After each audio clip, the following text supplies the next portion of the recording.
Number 20. Now, Destiny Draw was, I do believe, used by Astro Phoenix, as what he did was discard one Destiny hero to draw 2 cards, so that's in my number 20 spot. Number 19. Now, this card is actually probably one of the most useful, but it's also one of the most risky. Each player must pay 500 life points to declare an attack. So, really, you've got to sort of think, if I was to attack that person and they were to receive less than 500 points of damage, am I actually getting anything from this? Number 18. Mystical Space Typhoon. This is a really good card because you get to target one spell or trap card on the field and destroy the target.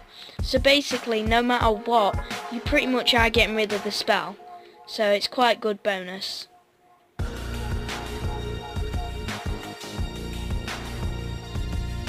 Number 17. Now, in my number 17 spot, I do believe, I don't know, I can't remember at this moment.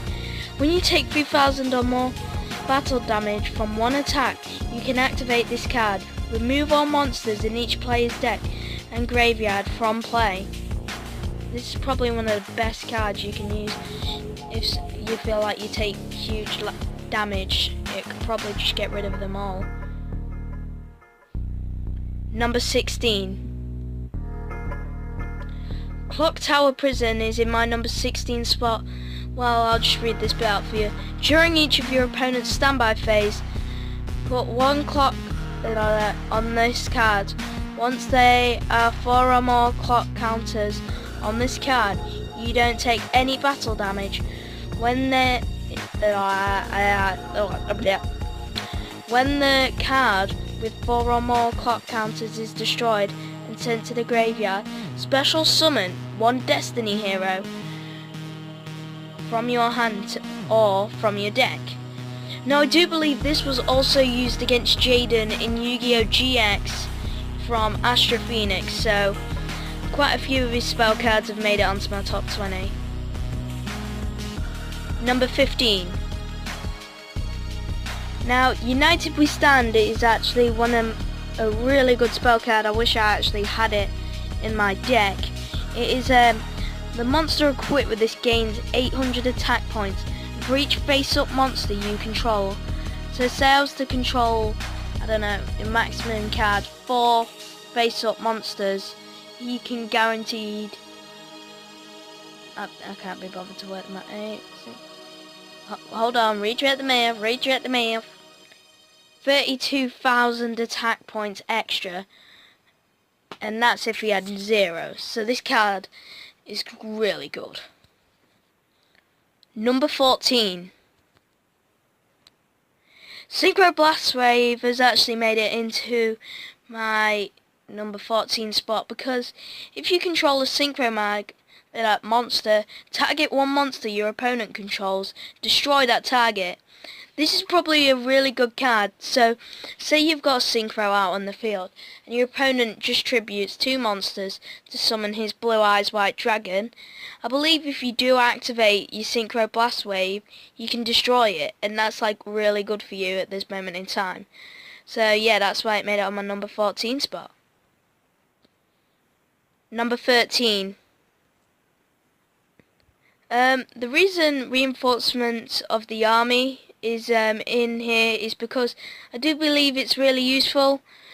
So say you have a really strong monster that you need to summon, that's you only need to tribute monsters between lower than level 4 and 1, and especially if it's a warrior type, or it doesn't matter, reinforcements of the army, you can pretty much just like pick any monster that's a warrior, especially if you've got a warrior based deck, it'll really assist you.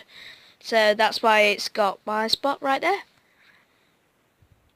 Number 12.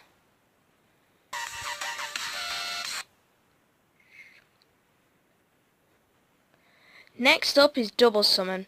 You can normal summon one additional time. this turn, you can only gain the effect once per turn. So basically you can just summon twice, so it's pretty good, especially if you have one monster out. Again, for an example, you have a random monster out on the field and you want to summon another monster, and if you activate this, you could probably bring out a Blue Eyes. So yeah, really useful. I would use this myself. Number 11. Final countdown. So basically you pay 2,000 life points after the third turn has passed after you activate this card. Counting the turn you activate this card as the first turn, you win the duel. So technically, you say you have 4,000, you activate it on your first turn, you could just play it out on defense monsters and instantly win the duel. Be really useful. And I would have put it a bit higher, but I think there's a couple of cards that are a bit better than this. Number 10, our halfway spot. Okay, so the reason I put exchange at number 10 is because obviously I'm going to read out the text like I have. Both players reveal their hands and add one card from each other's hand to their hand. So basically, one prime example of this, I do believe, was in the original series. It was Yugi vs Kaiba semi-finals, and it was either Kaiba or Yugi activated this, and I do believe Yugi went on to go win the duel because of it. And now say you have 4 pieces of Exodia in your hand and you know the opponent has the piece that you need, the exchange would probably be one of your best bets. So always good to slip it in there. So I would recommend it if anyone else hasn't got it. Number 9. Okay, so the reason Sheepgoat has got really high up is basically, obviously I'm going to read the text like I always do. Special summon 4 sheep tokens, beast type E level, attack point 0/0, in defense. These tokens cannot be tributed as tribute monsters. You cannot special summon other monsters this turn. Activate this card, but you can normal summon.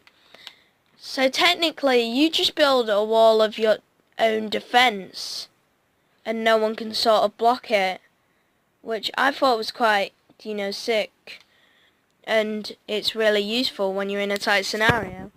So yeah, that's why it's got so high up. Number 8. Now, this one is called Mage Power. The equipped monster gains 500 and defense points for each spell and trap you control.